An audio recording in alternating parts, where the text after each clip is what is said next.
একজন গোলামের সংসারের ভেতরে, শরীরের ভেতরে রহমত বরকত নাজিল হবে না যখন জমিন থেকে ইনসাফ উঠে যাবে। আল্লাহর রাসূল বলে রহমত আর বরকতের দরওয়াজায় তালা লেগে যাবে। আর যখন ইনসাফ প্রতিষ্ঠা হবে, আসমানের মালিক আল্লাহ রহমত আর বরকতের দরওয়াজাগুলো খুলে দিবে। বলেন সুবহানাল্লাহ। হায় হায়, ইনসাফ তো এখন সোনার হরিণ হয়ে গেছে, সোনার হরিণ হয়ে গেছে ইনসাফ। কোথাও ইনসাফ খুঁজে পাওয়া যায় না। ব্যক্তি জীবন থেকে নিয়ে রাষ্ট্রীয় জীবন পর্যন্ত কোথাও ইনসাফ খুঁজে পাওয়া যায় না। বেইনসাফিতে ভরে গেছে গোটা রাজ্য। জুলুম নির্যাতনের আগুনে ধাও ধাও করতেছে বাংলাদেশ। মুহতারাম হাজিরিন, এক জুলুম গেছে আর এক জুলুম শুরু হয়েছে। মুহতারাম হাজিরিন, জুলুমে ছেয়ে গেছে বাংলার জমিন। এই জুলুম যতদিন পর্যন্ত থাকবে কারো জীবনে শান্তি, স্বস্তি, সফলতা, কামিয়াবি আসবে না। আল্লাহর রাসূল বলে যখন জুলুমের রাজ্য কায়েম হয়ে যাবে, রহমতের দরওয়াজা বন্ধ হয়ে যাবে, শান্তির দরওয়াজা বন্ধ হয়ে যাবে, বরকতের দরওয়াজা বন্ধ হয়ে যাবে। হায় হায়, ইনসাফ তো আসলেই উঠে গেছে, সোনার হরিণ হয়ে গেছে। আল্লাহর রাসূল সরকারে দু আলম নবীর ইনসাফ কেমন ছিল? দুলনা থেকে নিয়ে মৃত্যু পর্যন্ত পুরাটা জিন্দেগি ইনসাফের উপরে প্রতিষ্ঠিত ছিল। যখন আল্লাহর রাসূল ছোট্ট দুলনার শিশু, তখনও আল্লাহর রাসূল ইনসাফ করছেন। হালিমা সাদিয়ার নাম শুনছেন নি আপনারা? হযরতে হালিমা সাদিয়া রাদিয়াল্লাহু তাআলা আনহা আল্লাহর রাসূলের দুধ মাতা ছিলেন। বলেন কি ছিলেন? আওয়াজ করে বলেন কি ছিলেন? দুধ মা ছিলেন। তো একদিন আল্লাহর রাসূলকে ডেকে বলে, মুহাম্মদ, ও আমার বাবা মুহাম্মদ, যেদিন আমি তোমাকে মক্কা থেকে নিয়েছিলাম তায়েফের দিকে, তোমাকে নিতে আসছি মক্কা থেকে, আমার স্তনে দুধ নাই, আমার উটের ওলনে দুধ নাই, আমার যে খচ্চর গাধা ছিল যার উপরে চড়ে আমি এসেছি এটাও দুর্বল ছিল। মুহাম্মদ, তোমাকে নেওয়ার সাথে সাথেই সব কিছু সুঠাম দেহের অধিকারী হয়ে গেছে। আমার খচ্চর গাধাটা সবল হয়ে গেছে,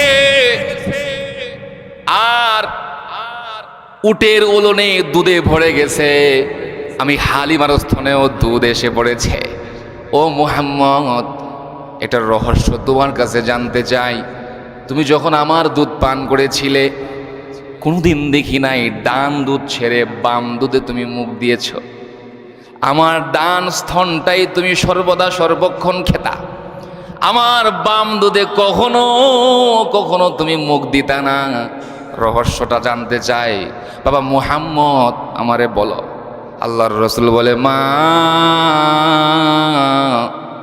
এই ছেলেগুলো দুষ্টামি করতেছে, সরাই দেন। ইন্তেজামিয়া কমিটি নাই। মুহতারাম হাজরিন,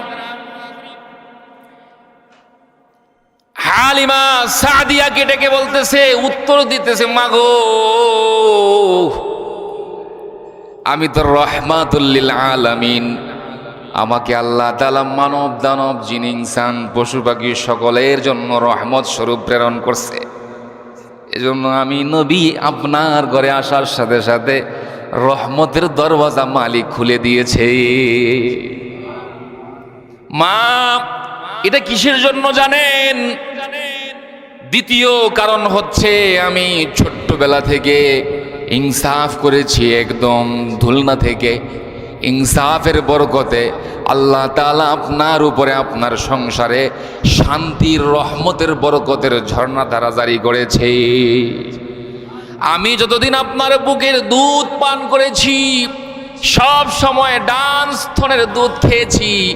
আমার দুধ ভাই আপনার ছেলের জন্য বাম দুধটা আমি রেখে দিয়েছি। আমি যদি বাম দুধটাও খাইতাম তাহলে আমার ভাইয়ের কম পড়তো। আমি ইনসাফ করেছি আমার ভাইয়ের উপরে, মাগো এই ইনসাফের কারণে আল্লাহ তাআলা আপনার জীবনে আপনার ঘরে শান্তি আর বরকতের ঝর্ণা দ্বারা জারি করেছে, বলেন সুবহানাল্লাহ।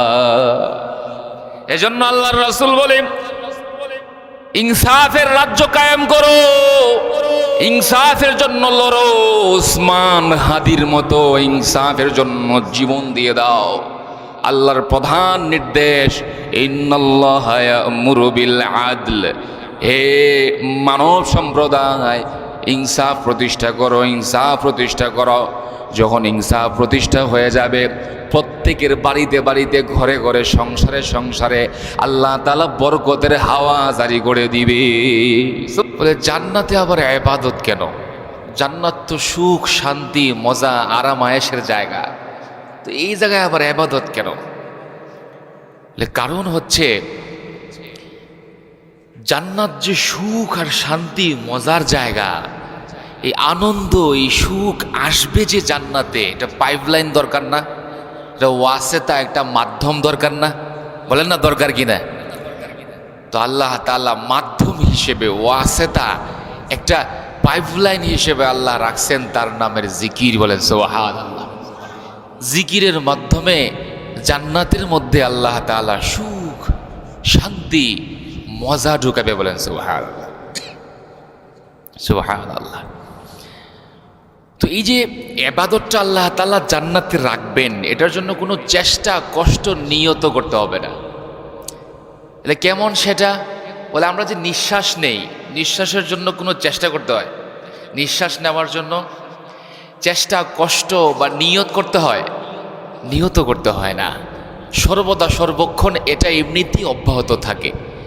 বলে ঠিক তেমনিভাবে জান্নাতেও আল্লাহ তাআলা তার নামের জিকির মুমিনের জান্নাতীদের দিলের ভেতরে জবানের ভেতরে আল্লাহ তাআলা জারি রাখবেন কোনো চেষ্টা কষ্ট নিয়ত ছাড়া, বলেন সুবহানাল্লাহ। তাহলে জিকির হচ্ছে শান্তির মাধ্যম, সুখ আনন্দের মাধ্যম। দুনিয়াতেও যদি কোনো বান্দা আল্লাহর নামের জিকির করে, দুনিয়াতেও যদি কোনো বান্দা এই তাসবিহগুলা পড়ে, বলে এই তাসবিহের বরকতে তার অসুস্থ বদনের ভেতরে আল্লাহ তাআলা শান্তি ঢাইলা দিবে, বলেন সুবহানাল্লাহ। তার অশান্তিতে ভরা তার সংসারের ভেতরে আল্লাহ শান্তি ঢুকাইয়া দিবে, বলেন সুবহানাল্লাহ। ব্যবসায় উন্নতি নাই, চাকরিতে পদোন্নতি নাই, বলে সর্ব জায়গায় আল্লাহ তাআলা জিকিরের বরকতে শান্তি ঢুকাইয়া দিবে, বলেন সুবহানাল্লাহ। আল্লাহ তাআলা বলেন আলা বিযিকরিল্লাহি তাতমাইন্নুল কুলুব। পড়েন সবাই আমার সাথে, আলা বিযিকরিল্লাহি তাতমাইন্নুল কুলুব। আমার জিকিরের মাধ্যমে, আমার প্রশংসার জয়গান গাওয়ার মাধ্যমে, আমার পবিত্রতার জয়গান গাওয়ার মাধ্যমে আমি আল্লাহ আমার মুমিনের হৃদয়ে শান্তির সুবাতাস ঢেলে দিব। আমার বান্দা যদি অসুস্থ বেমারি অবস্থায় থাকে, চরম রোগে আক্রান্ত থাকে, চরম বেমারিতে সে কাঁপুনি দিতে থাকে, এরপরেও যদি অসুস্থতার হালতে আমার নামের জিকির গায়, আমি আল্লাহ জিকিরের বরকতে তার অসুস্থ বদনে শান্তির সুবাতাস ঢেলে দিব। সুবহানাল্লাহ। কারো ঘরের ভিতরে অশান্তি, স্ত্রী কথা শোনে না, সন্তান কথা শোনে না, অশান্তির আগুন ধাও দাও করছে তার সংসারে। আল্লাহ বলে তুমি যদি আমার জিকিরের আমল করো, তোমার জিহ্বায় তোমার জবানে যদি আমার নামের জিকির জারি করো, লা ইলাহা ইল্লাল্লাহ, লা ইলাহা ইল্লাল্লাহ, লা ইলাহা ইল্লাল্লাহ, লা ইলাহা ইল্লাল্লাহ, লা ইলাহা ইল্লাল্লাহ, লা ইলাহা ইল্লাল্লাহ। तेरे सिवा माशूक हकीकी कोई नहीं है कोई नहीं, तेरे सिवा मौजूद हकीकी कोई नहीं है कोई नहीं। यादों में तेरी सबको भुला दो, कोई न मुझको याद रहे, सब खुशियों को आग जला दो, खाना ये दिल आबाद रहे। अब तो रहे बस ताद में आखिर, अब तो रहे बस ताद में आखिर, विर्द ज़ुबा आए मेरे इलाहा इलाहा इल्लल्लाह ला इलाहा इल्लल्लाह ला इलाहा इल्लल्लाह ला इलाहा इल्लल्लाहु मुহাম্মাদুর রাসূলুল্লাহ। কি বুঝলেন? ওয়াজটা বুঝছেন তো আপনারা? কেউ যদি জিকিরের আমল করে তার অসুস্থ বদনের ভেতরে, তার সংসারের ভেতরে, তার চাকরি ব্যবসায় সর্ব জায়গায় আল্লাহ তাআলা শান্তি এনে দিবে। বলেন না জিকিরের মাধ্যমে কিনা? জিকিরের মাধ্যমে। মোহতারাম হাজরিন, কেউ যদি রবের মোহাব্বত, রবের ডর, রবের ভয় যদি কারো দিলের ভেতরে রাখে, রবের মোহাব্বত দিলে নিয়া, ভয় দিলে নিয়া যদি কেউ গুনাহের গোবরে নিমজ্জিত হয়েও পড়ে, শয়তানের ফাঁদে যদি পড়ে যায়, শয়তানের চক্রান্তে যদি পড়ে যায়, পরে যদি সে আল্লাহকেই ডাকে, যেমন ছোট্ট বাচ্চা আঘাত পেলে মাকে ডাকে, বাবাকে ডাকে, শয়তানের ধোঁকায় পড়ে, নফসে আম্মারা, নফসে হাওয়ার ধোঁকায় পড়ে, দুনিয়ার ধোঁকায় পড়ে, দুনিয়ার লোভ লালসার মায়ায় পড়ে, দুনিয়ার ভালোবাসার লোভে পড়ে, মায়ায় পড়ে, কেউ যদি শয়তানের ফাঁদে পড়েই যায়, হারাম ইনকাম করেই ফেলে, হারাম উপার্জন করেই ফেলে, তো হারাম ইনকাম করার সাথে সাথে, হারাম লোকমা খাওয়ার সাথে সাথে, নাজায়েজ কাজ করার সাথে সাথে, নামাজ তরক করার সাথে সাথে সে চিৎকার করে বলবে ইন্না লিল্লাহ ইন্না লিল্লাহ আস্তাগফিরুল্লাহ, অপরাধ হয়ে গেছে, গুনাহ হয়ে গেছে, আল্লাহ মাফ করে দাও। ছোট্ট বাচ্চা আঘাত পেয়ে যেমন মাকে ডাকে, বাবাকে ডাকে, কি অবস্থা বাচ্চা পোলাপান দিয়ে আপনারা আনান এগুলা। মুহতারাম হাজরিন, দিলের ভেতরে আল্লাহর ভয়, আল্লাহর মোহাব্বত, এমন ব্যক্তিটা শয়তানের ফাঁদে পড়লেও আল্লাহকে ডাকে, যেমন ছোট্ট বাচ্চা আঘাত পেলে মারে ডাকে, বাবারে ডাকে, বলে ঠিক তেমনি ভাবে যার ভেতরে আল্লাহর মোহাব্বত আছে, শয়তানের ফাঁদে পড়ে গুনাহ করে ফেললেও সে আল্লাহকে ডাকে, আল্লাহ অপরাধ হয়ে গেছে। তো এমন বান্দার দিলটাকে আল্লাহ তাআলা এমন ভাবে সুরক্ষিত রাখে, হেফাজত করে। আল্লাহ বলে কাবাকে যেমন আমি হেফাজত করেছিলাম, ঠিক তেমনি ভাবে এমন বান্দার হৃদয়টাকে আমি আল্লাহ হেফাজত করব। আমি আমার এমন বান্দার হৃদয়ের মুহাফিজ হব, হেফাজতকারী হব। তোমাদের কি মনে নাই? তোমরা কি দেখো নাই? তোমরা কি জানো না আমি কাবার সাথে কেমন, কাবার উপরে আব্রাহার হস্তি বাহিনী যে আক্রমণ করেছিল, তো এই আক্রমণ ষড়যন্ত্র চক্রান্ত থেকে কাবাকে বাঁচাইছি আমি কিভাবে? আব্রাহার হস্তি বাহিনীকে ধ্বংসস্তূপে পরিণত করেছি। আমি আব্রাহার হস্তি বাহিনীর সাথে কেমন আচরণ করেছি তোমরা কি দেখো নাই? ঠিক তেমনি ভাবে আমি মুমিনের হৃদয়, আমার ঘর, তার হৃদয়টাকে আমি আল্লাহ শয়তানের ষড়যন্ত্র চক্রান্ত থেকে ঠিক তেমনি ভাবে হেফাজত করব। কাবাকে আল্লাহ কেমনে হেফাজত করছে? আল্লাহ বলে তোমরা কি দেখো নাই? আলাম তারা কাইফা ফাআলা রাব্বুকা বিআসহাবিল ফিল আলাম ইয়াজআল কাইদাহুম ফি তাদলিল। আল্লাহ বলে তোমরা কি দেখো নাই কাবা ধ্বংস করতে এসেছিল আব্রাহার হস্তি বাহিনী, তাদের ষড়যন্ত্রকে আমি কেমন তাদলিল ধ্বংস করে দিছি। ওয়ারসালা আলাইহিম তায়রান আবাবিল, ঝাঁকে ঝাঁকে ছোট ছোট পাখি পাঠিয়ে দিয়েছি।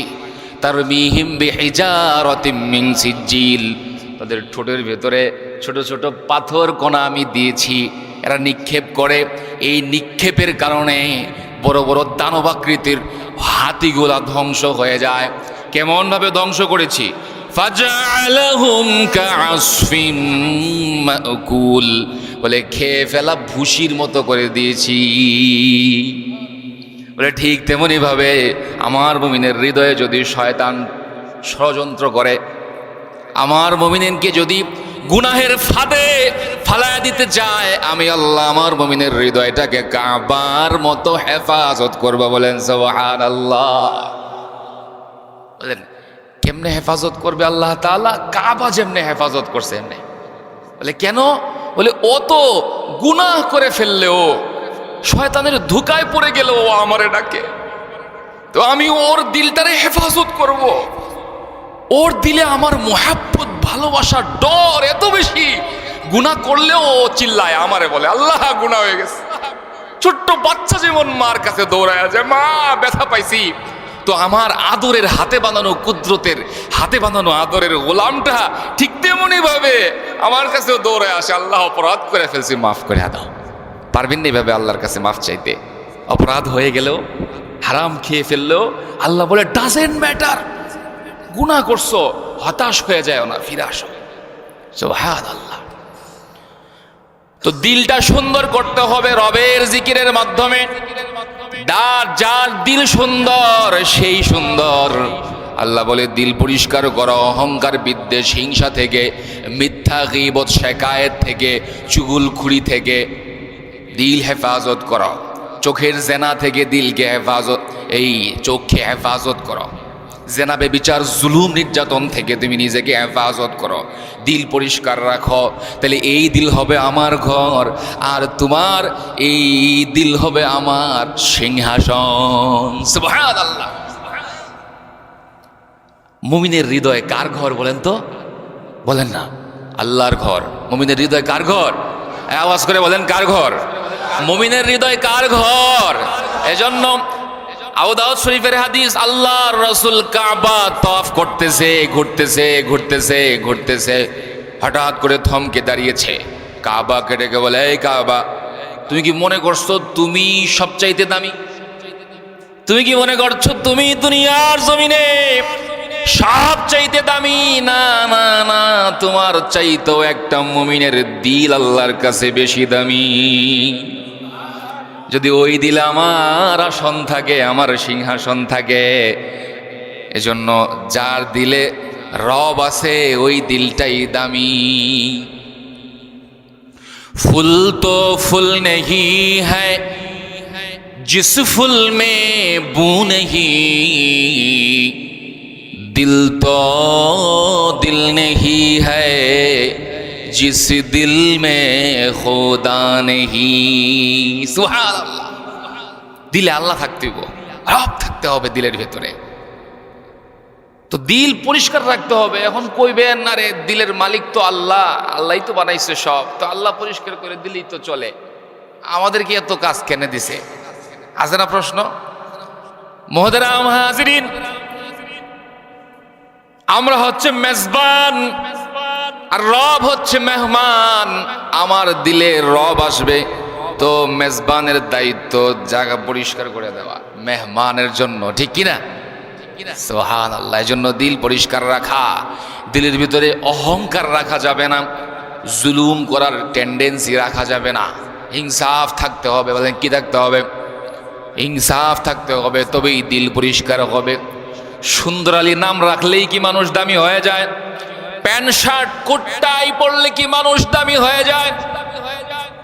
চেহারা সুরত ভালো, বডি ফিগার ভালো, সুতীক্ষ্ণ মেধার অধিকারী, প্রখর মেধার অধিকারী, প্যান্ট শার্ট কোটটাই পরে পাজারুতে করে ঘুরে, লম্বা জামা জুব্বা জামা পরে পাগড়ি পরে, তো লোকটা কি ভালো হয়ে গেছে?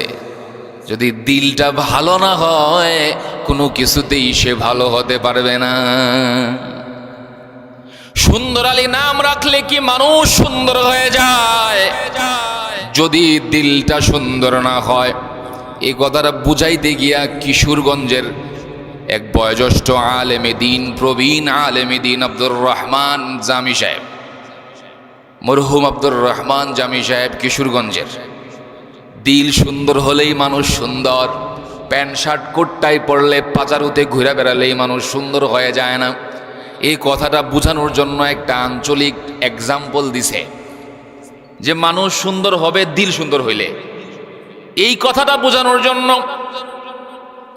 বয়োজ্যেষ্ঠ আলেমে দিন মরহুম আব্দুর রহমান জামি সাহেব আঞ্চলিক ভাষায় একটা উদাহরণ দিছে। উদাহরণটা দিলে সবাই বুঝে নেবেন, শুনবেন নি?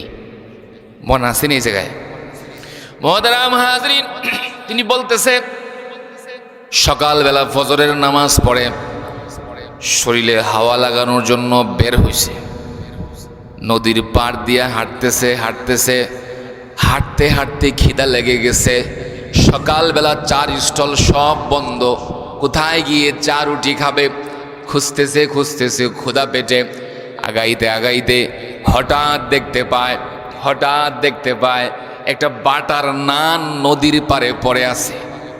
বাটার নান, উপরে তিল টিল দেওয়া, একেবারে ধোঁয়া উঠতেছে।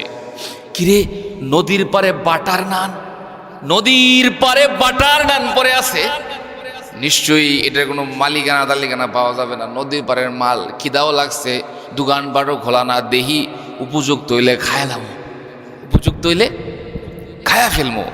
তো এই চিন্তা নিয়ে যখন খাইতে উদ্যত হইছে, কাছে গেছে, রুটিটা যখন ধরবে তখন একটা অভিজ্ঞতার শিকার হইছে।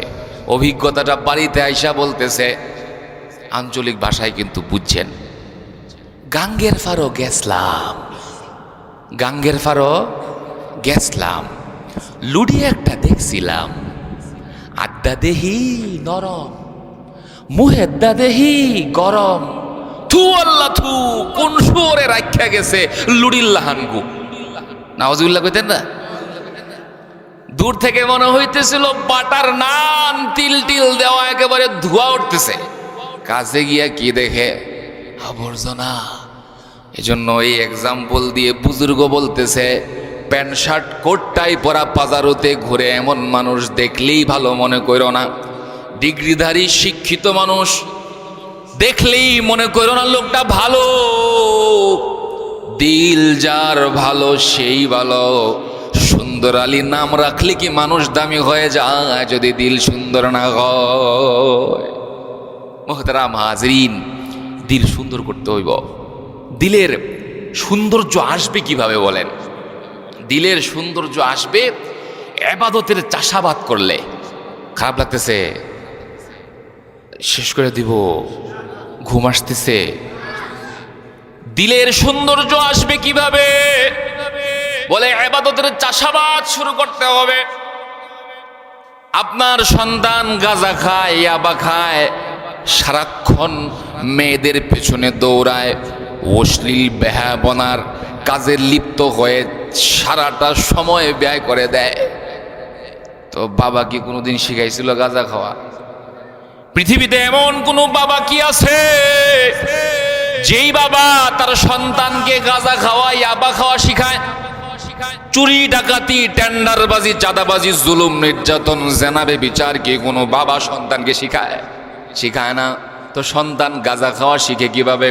মদ্যশালা খুঁজে পায় কিভাবে? মদের লোকেশন সে কোথায় খুঁজে পায়? কোথায় গেলে গাঁজা পাওয়া যাবে? কার সাথে সম্পর্ক রাখলে ঘরে আইসা গাঁজা দিয়ে যাবে? এটা সে জানলো কিভাবে? এদিকে সে গেল কিভাবে? তার দিলটা এমন নোংরা হইল কিভাবে? বলে ইবাদতের চাষাবাদ বাবা হয়ে সন্তানের দিলে করে নাই। কোনোদিন বলে নাই বাবা মসজিদে চলো, বাবা চলো চলো চলো ইবাদত গাহে চলো, আলেম উলামার সংস্পর্শে গিয়ে একটু কথা শুনি চলো। ইবাদতের চাষাবাদ করে নাই, এজন্য সন্তান নামাজ তো পড়েই না, নামাজে দাঁড়ায় কোরআন তেলাওয়াত করবে এটাও জানে না। বাপ মরে যায়, মা মরে যায়, জানাজায় গিয়ে জানাজার দোয়াটা পড়ে বাবাকে মাকে কোলে করে অন্ধকার কবরে নামাইতে জানে না। আছে না নাই? আছে না নাই? এ আওয়াজ করে বলেন আছে না নাই? এমনও সন্তান আসে শুক্র আলী খালি শুক্রবারের নামাজ পড়তে আয়, খালি শুক্রবারের নামাজ পড়ে, হে শুক্র আলী। অথবা ঈদে চাঁদে আসে, অথবা মা মরলে বাবা মরলে আত্মীয় স্বজন পাড়া প্রতিবেশী কেউ যদি মারা যায় তবেই সে মসজিদে আসে, না হয় আসে না।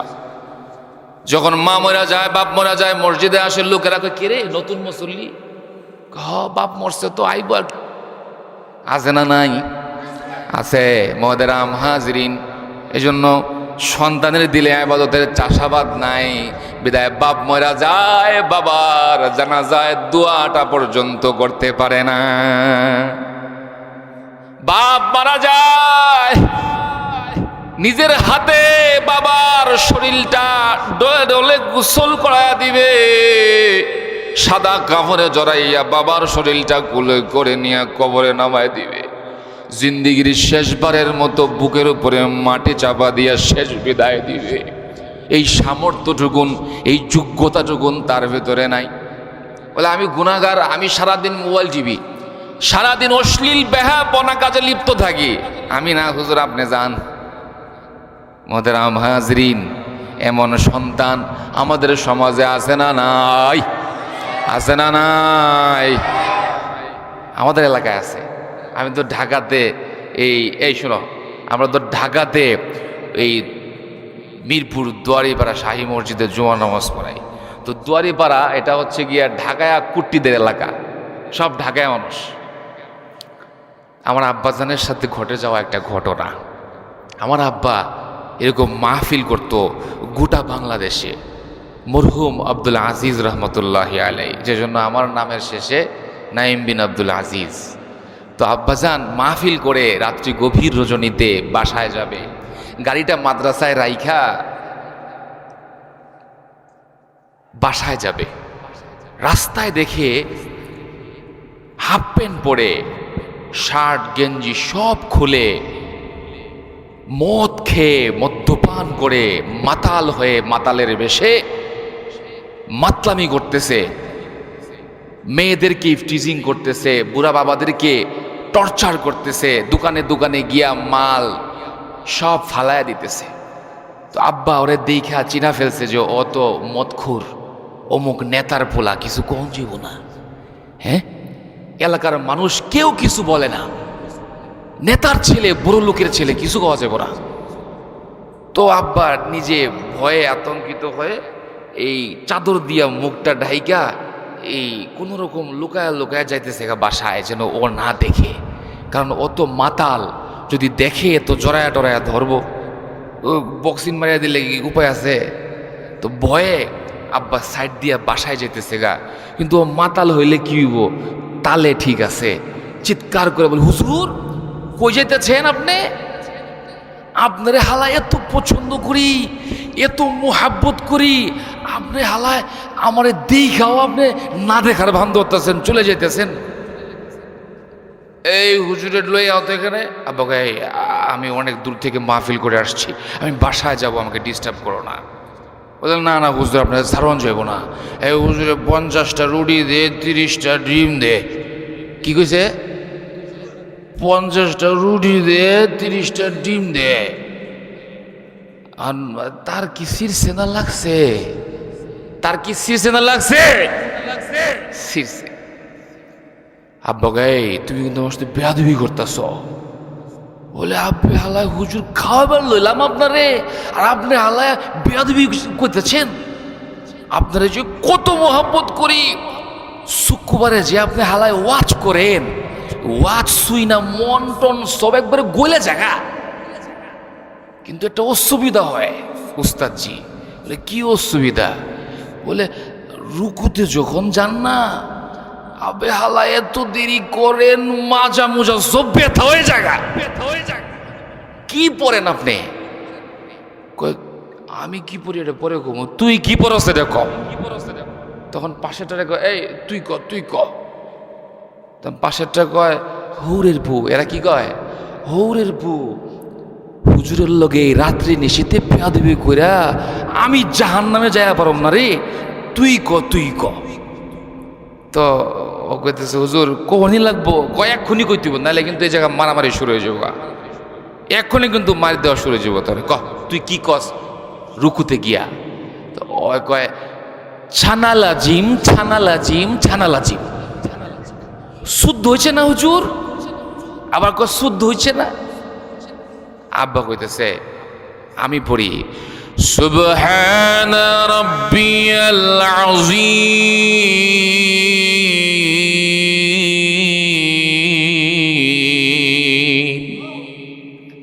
আপনার একবারের লগি যেমন 50 বার হয়ে যায়গা, আপনি হালায় সুজাও না। মুহতারাম হাজরিন, এমন যুবক আছে না যে রুকুতে গিয়া আল্লাহর নামের তাসবিহ টাকাবে, এই সামর্থ্য এই যোগ্যতাটুকুন সে অর্জন করতে পারে নাই। কেন? কিসের জন্য? বলে বাবা তার সন্তানের দিলে ইবাদতের চাষাবাদ করে নাই। মুহতারাম হাজরিন, এই যে উসমান হাদি শহীদ হয়ে গেছে, ও একটা মুসলমানের সন্তান, ও একটা মুসলমান মায়ের ওদরে জন্ম নিছে। তো ও কিভাবে আরেকটা মুসলমানকে হত্যা করতে পারে? মুসলমানের সন্তান হয়ে আরেকটা মুসলমানরে মারতে পারে কেমনে? এই খুন ও শিখলো কেমনে? বাপ শিখাই দিছিল? বাপ তো মুসলমান। বাপ সন্তানের দিলে ইবাদতের চাষাবাদ করে নাই। শরীফ উসমান হাদি শহীদ। এই উসমান হাদিকে আল্লাহ তাআলা শহীদি মর্যাদা দান করুক, সকলে বলুন আমিন। সে ইনসাফের কাণ্ডারি ছিল। ইনসাফ ইনসাফ ইনসাফি রাষ্ট্র ব্যবস্থা, ইনসাফি শাসন ব্যবস্থা সে বাস্তবায়ন করতে চেয়েছিল জমিনে, বাংলাদেশের জমিনে ইনসাফ। ভারত, মুহতারাম হাজরিন, ভারত এখন মুসলমানদের এই বাংলাদেশের সমস্ত খুনিদের আশ্রয় প্রশ্রয়স্থল। সব খুনি গিয়ে ওখানে পালায়। এই হাদিরে মাইরাও পালাইছে কোথায়? ভারতে। ভারতে মুহতারাম হাজরিন, এই হাদির দোষ কি ছিল? ইনসাফ প্রতিষ্ঠা করাই তো, তাই না? ইনসাফ, আজাদি চায়, আজাদি। মুহতারাম হাজরিন, শেষ করে দিছে। দেশপ্রেমী সুনাগরিক এই উসমান হাদিকে হত্যা করেছে ভারত। আল্লাহ তাআলা আমাদেরকে হেফাজত করুক, সকলের পড়ুন আমিন। এই হিন্দুত্ববাদ, এই উগ্র এই ভারত মোদী সরকারের চক্রান্ত ষড়যন্ত্র থেকে সমস্ত মুসলমানদেরকে আল্লাহ হেফাজত করুক, সকলের পড়ুন আমিন। মুহতারাম হাজরিন, তো ও তো মুসলমানের সন্তান ছিল, ও আরেক মুসলমানের মারলো কেমনে? কিভাবে মারতে পারলো? মুহতারাম হাজরিন, বলে সন্তানের দিলে ইবাদতের চাষাবাদ চলে নাই। মুহতারাম হাজরিন, মানুষের দিলটা কৃষকের জমির মতো। কৃষক যদি তার দিলে চাষাবাদ করে, তার দিলে, তার জমিতে যদি চাষাবাদ করে, কৃষক যদি তার জমিতে চাষাবাদ করে, তাহলে ওই জমিতে সুজলা সফলা শস্য শ্যামলা সোনালি ফসল গজায়। আর যদি কৃষক তার জমিন ফালায় রাখে, তাহলে ওই জমিনের ভিতরে আগাছা পর গাছা আয়না দিতে হয় না, এমনিই গজায়। আয়না দিতে হয়, এমনিই গজায়। বলে মানুষের দিলটা হচ্ছে এমন, দিলের ভিতরে যদি ইবাদতের চাষাবাদ না চলে, বলে এই দিলের ভিতরে সমস্ত কুস্বভাব এমনি আইসা যাবে, লাগাইতে হবে না, বাবার শিখাইয়া দিতে হবে না। এমনিতেই সমস্ত কুস্বভাবের আগাছা পরগাছাগুলা, জেনা বেবিচার হত্যা গুম খুন আতশবাজি ফটকাবাজি এগুলা করে না, গান বাজনায় মত্ত থাকে, গান বাজনার যে কুস্বভাব, প্রনারীর দিকে লালসার দৃষ্টি দেওয়ার যে কুস্বভাব, জেনাবে বিচারের যে কুস্বভাব, মিথ্যা গীবত শেকায়েত চুগলগুরির যে কুস্বভাব, এই কুস্বভাবের আগাছাগুলো তার দিলের ভিতরে এমনিই গজাবে যদি ইবাদতের চাষাবাদ না চলে। মুহতারাম হাজরিন, আপনারা ইনসাফ চান কিনা? ইনসাফ প্রতিষ্ঠা করতে চান কিনা? এই যে উসমান হাদির কথা বললাম, সে আল্লাহর নির্দেশ পালন করতে চেয়েছিল। আল্লাহ তাআলা বলেন ইন্নাল্লাহা ইয়া'মুরু বিল আদলি ওয়াল ইহসান ওয়া ইতা'i যিল কুরবা ওয়া ইয়ানহা আনিল ফাহশাই ওয়াল মুনকার।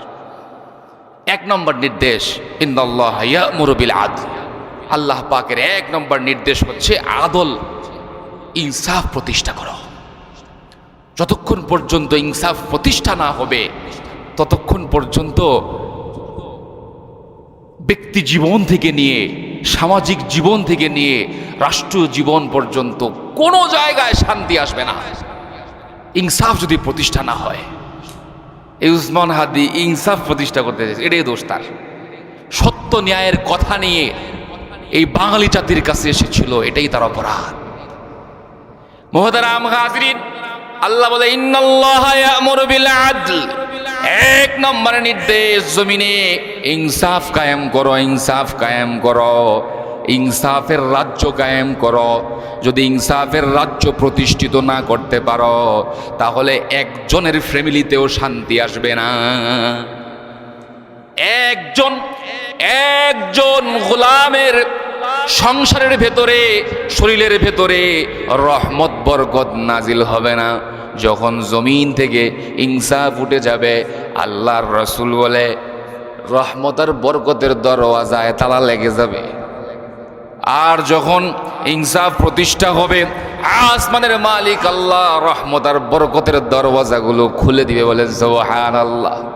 হায় হায়, ইনসাফ তো এখন সোনার হরিণ হয়ে গেছে, সোনার হরিণ হয়ে গেছে ইনসাফ।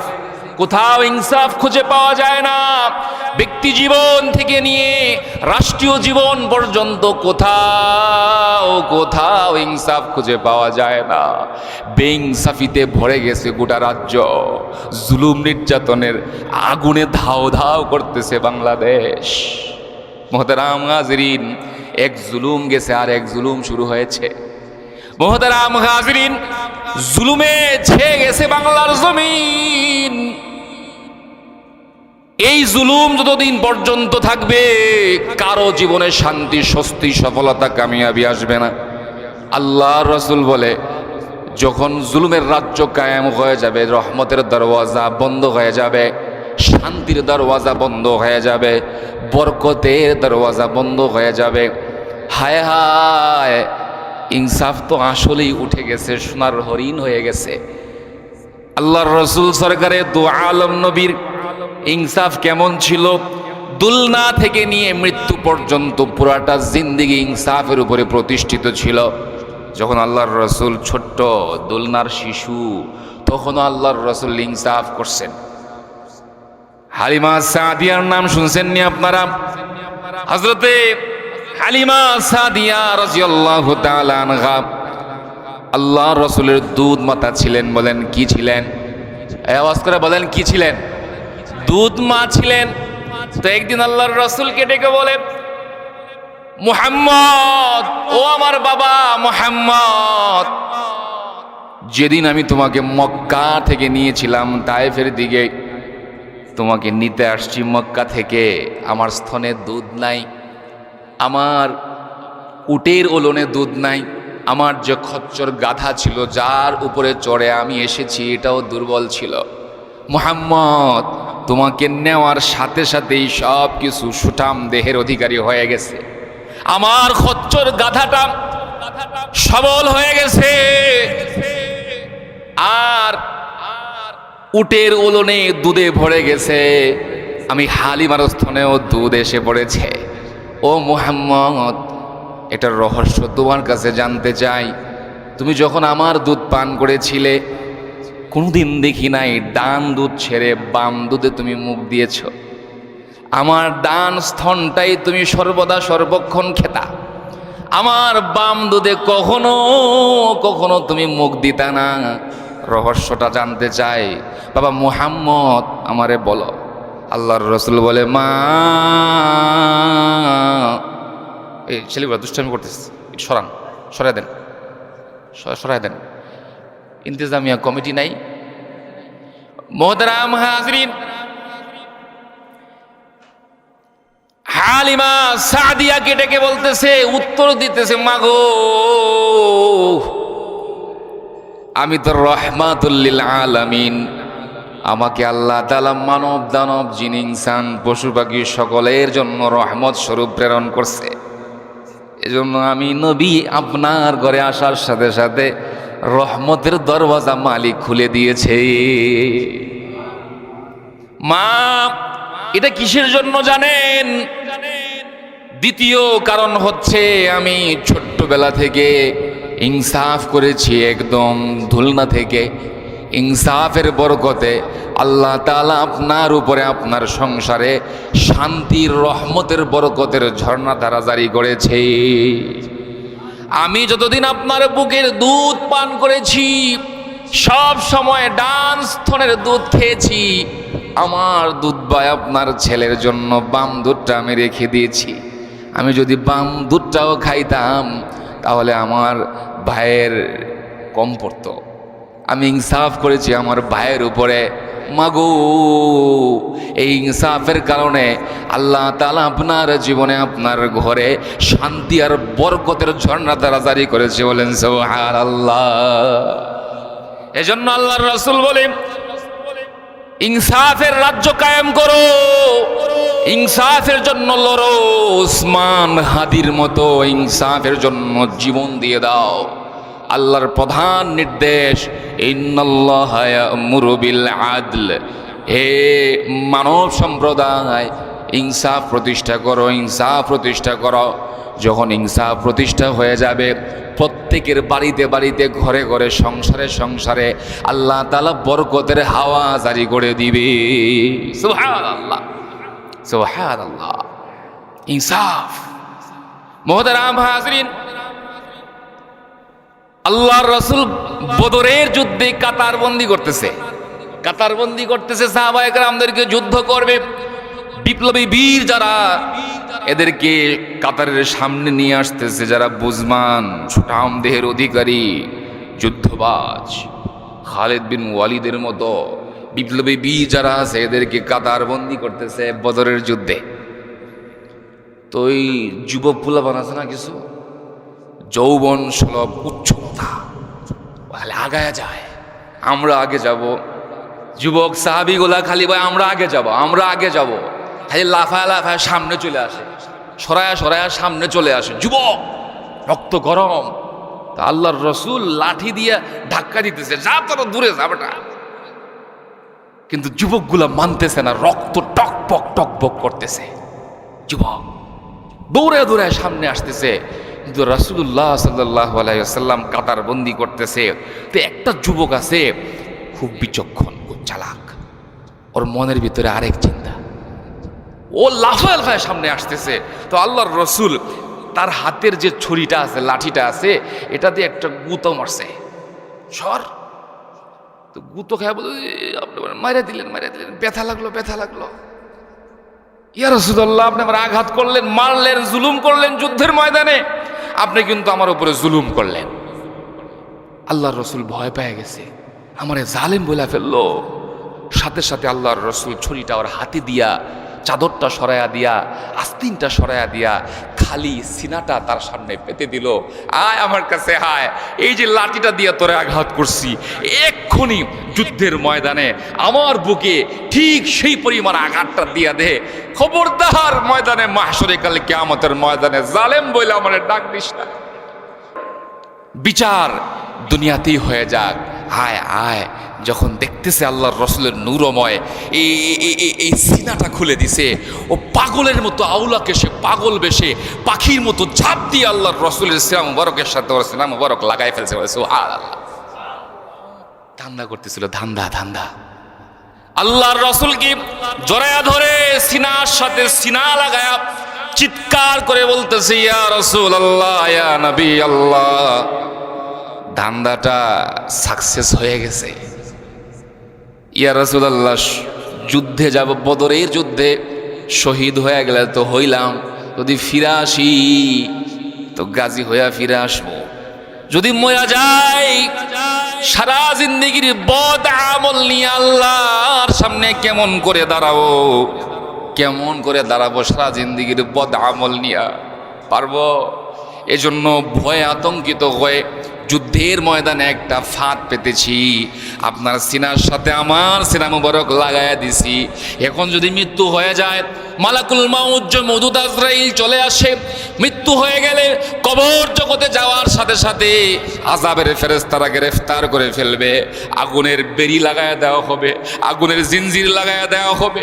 আমার কাছে যখন আগুন নিয়ে আমাকে আক্রমণ করতে আসবে, তখন আমি আমার সিনাটাকে খুলে দেখায় দেব, দেখো নবী মুহাম্মদের সিনার ছাপ আমার সিনার ভিতরে। মারবা মারবা কেমনে মারবা?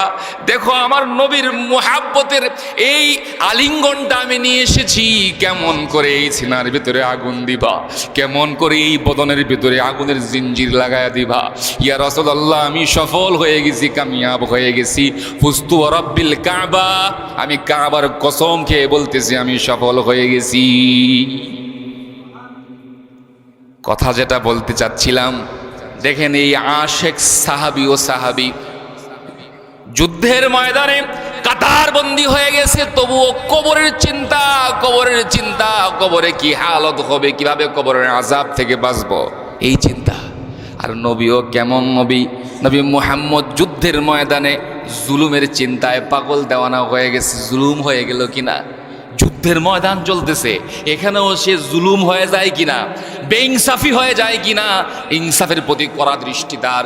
মুহতারাম হাজরিন, সাহাবায়ে কেরাম যুদ্ধ করতেছে, কাফেরের সাথে যুদ্ধ, শুনেন, কাফেরের সাথের যুদ্ধ করতেছে। যুদ্ধ করতে করতে কাফেরের তরবারি হাত থেকে ছুটে গেছে, হাত থেকে পড়ে গেছে অথবা ভেঙে গেছে। এবারে কাফেরের হাত থেকে কিছু আছে? কিছুই নাই, কিছুই নাই। চাইলেই মুসলমান সেনাপতি কাফের সেনাপতির গর্দান থেকে মাথাটা উড়াই দিতে পারে, পারে না? কিন্তু তা করে নাই। পেছন থেকে আরেকটা তরবারি এনে হাতে তুলে দিচ্ছে, ভাই এবারে আসো, বিপদে ফালায় আমি তোমারে মারবো না। বিপদে ফালায় মুসলমান কোনোদিন কাউরে মারতে পারে না।